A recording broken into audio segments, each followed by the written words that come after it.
1398 Taimur lung के दिल्ली आक्रमण के बाद आसपास की रियासतों ने खुद को कर लिया था स्वतंत्र, और उन्हीं में से एक बनती है आपकी शर्की हुकूमत। नमस्कार दोस्तों, मैं हूं विक्रम और आज मैं आपको लेकर आ गया हूं उत्तर प्रदेश के जौनपुर में, और यहाँ पर हमें शर्की सुल्तानों का शाही कब्रिस्तान देखने का मौका मिल रहा है। और उसी के साथ में उस समय की जो लाइब्रेरी होती थी, जो इमामबाड़ा होता था, उसको भी हम अपनी इस वीडियो में आपके सामने लेकर आने वाले हैं। तो दोस्तों, सबसे पहले आप इस वाले हिस्से में जो इतनी सारी ये ताबूत के अंदर दफन जो कब्रें देख रहे हैं, ये सारी शर्की हुकूमत राजवंशों के परिवार और उन्हीं के सदस्यों की है। पूरे इस हिस्से को कहा जाता है शाही कब्रिस्तान, और इस कब्रिस्तान की वीडियो हम आपके सामने इसलिए लेकर आ रहे हैं क्योंकि आज कुछ ऐसी बारीकियां हैं जो हम आपको यहाँ पर बताएंगे, जो शायद ही आपने आज से पहले कभी सुनी हो। इसमें से मैं इस वाइट होती हुई इस कब्र पे आपका थोड़ा सा ध्यान केंद्रित करना चाहता हूँ। ये यहाँ के जो सबसे पावरफुल जाने माने जो शर्की हुकूमत के शासक थे, इब्राहिम शाह शर्की, जिनका शासनकाल 1402 से शुरू हुआ था और 1440 तक रहा था। उनके मरणोपरांत इनको यहाँ पे दफन किया गया। लेकिन इस कब्र ने समय के हिसाब से कुछ ऐसा चमत्कार दिखाया जिसको देखने के लोग दूर दूर तक आते हैं। यहाँ पर आपको जो वाइट रंग का ये हिस्सा दिखाई दे रहा है दोस्तों, ये आप लगा सकते हैं एनवायरमेंटल चेंजेस की वजह से या केमिकल रिएक्शन की वजह से ये जो पत्थर है वो संगमरमर के अंदर कन्वर्ट होता जा रहा है।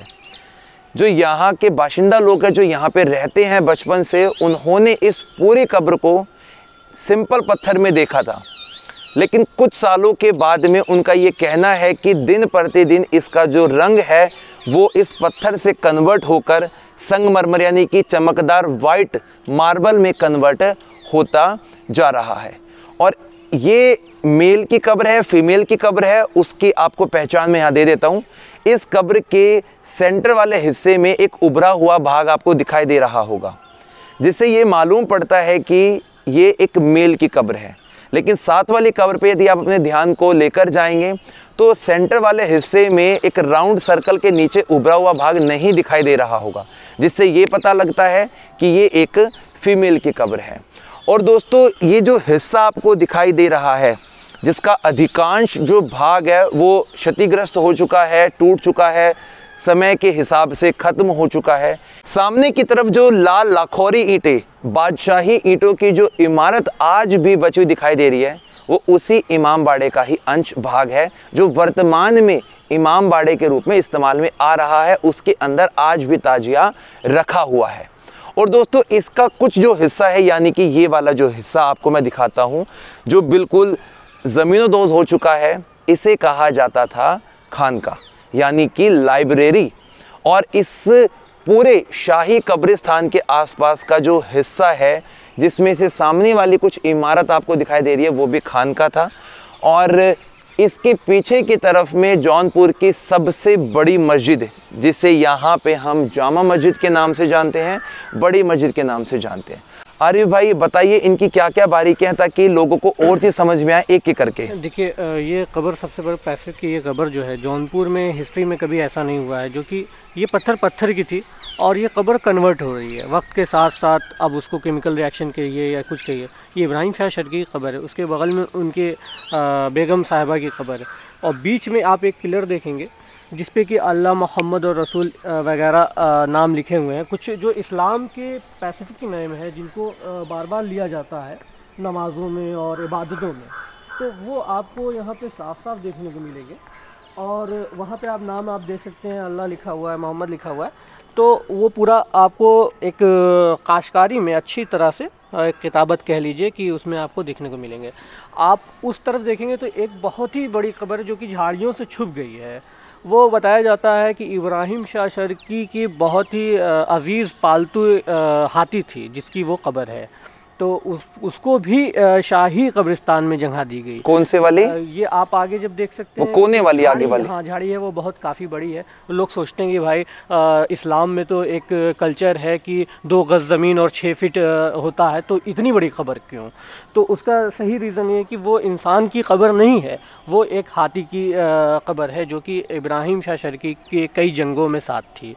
तो इब्राहिम शाह शर्की को अजीज़ भी थी, और फिर उसके बाद उन्होंने इसको अपनी जो है शाही कब्रिस्तान में जगह दी। आप देखेंगे कि पीछे जो आप देखेंगे कि ये क्षतिग्रस्त हो गया, कुछ बाढ़ से हो गया, कुछ मौसम की मार से हो गया।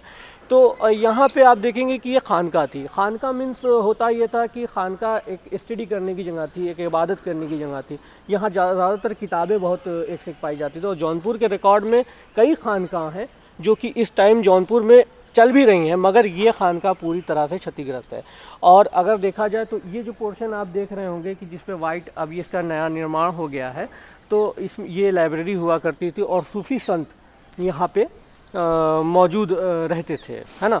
और सूफ़ी संत का मतलब यहाँ पे जो इबादत वाले थे, दूर दूर से आते थे इस जामा मस्जिद में इबादत करने। ख़ासकर जुमे की यहाँ पे बहुत अहमियत थी, क्योंकि जौनपुर की ये जामा मस्जिद है कहलाती है, और जुमे के वक्त यहाँ पे एक भारी तादाद में जो है सफ़ बैठती है, नमाज के लोग जो आते हैं, सफ़ उसको बोलते हैं।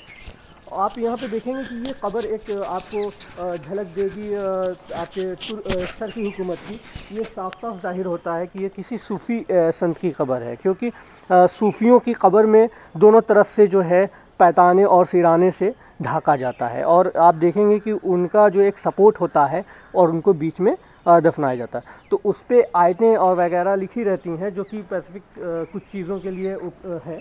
और आप अगर गौर से यहाँ का पूरा आप नज़ारा लेंगे तो आपको शर्की डायनेस्टी की सारी वो डिटेल नज़र आएगी जो कि शर्की हुकूमत में हुआ करती थी। और आप यहाँ से पूरा व्यू ले सकते हैं जामा मस्जिद का। और अगर यहाँ पे आप देखेंगे कि झाड़ियों की वजह से जो है बहुत सारी कब्रें छुप गई, मगर यहाँ पे स्पेशल कब्रें बहुत सी हैं। और जैसे कि आप देखेंगे वहाँ झाड़ियों में कब्र जो छुपी हुई है, उसमें भी एक पूरी जो है प्योर संगमरमर की कब्र है। और ये एक जो कन्वर्ट हो रही है सबसे बड़ा, और कुछ पत्थर है जो कि बाहर लगे हुए हैं जो कि कन्वर्ट हो रहा है। तो आप देखेंगे, और यहाँ पे उधर उस साइड देखिएगा हाथी के अस्तबल और घोड़े के अस्तबल नीचे बने हुए हैं, और वहाँ पे खाने और पीने का भी इंतज़ाम था लोगों का, तो वो लंगर वहाँ चलता था जो वहाँ भी है। ठीक है, शुक्रिया। तो यहाँ पर आरिफ भाई ने हमें हर एक हिस्से को काफ़ी बारीकी के साथ बताया।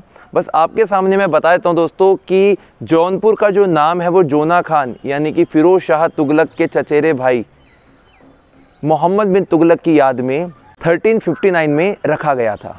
और शर्की हुकूमत के कुल मिलाकर 6 यहाँ पर राजा शासक बने थे। शुरुआत हुई थी मलिक सरवर से, उसके बाद उनके जो दत्तक पुत्र थे उनका नाम था मलिक कर्णफुल, उसके बाद बने थे इब्राहिम शाह शर्की, फिर बने थे महमूद शाह शर्की, मोहम्मद शाह शर्की, और लास्ट के थे हुसैन शाह शर्की। और इस पूरे हिस्से के साथ में यदि हम यहाँ का पूरा कैप्चर करते हैं तो हमें काफ़ी कुछ मालूम पड़ता है। और दोस्तों इसी प्रकार की काफ़ी सारी मज़ेदार वीडियो हम आपके लिए लाते रहेंगे। तब तक के लिए जय हिंद, जय भारत।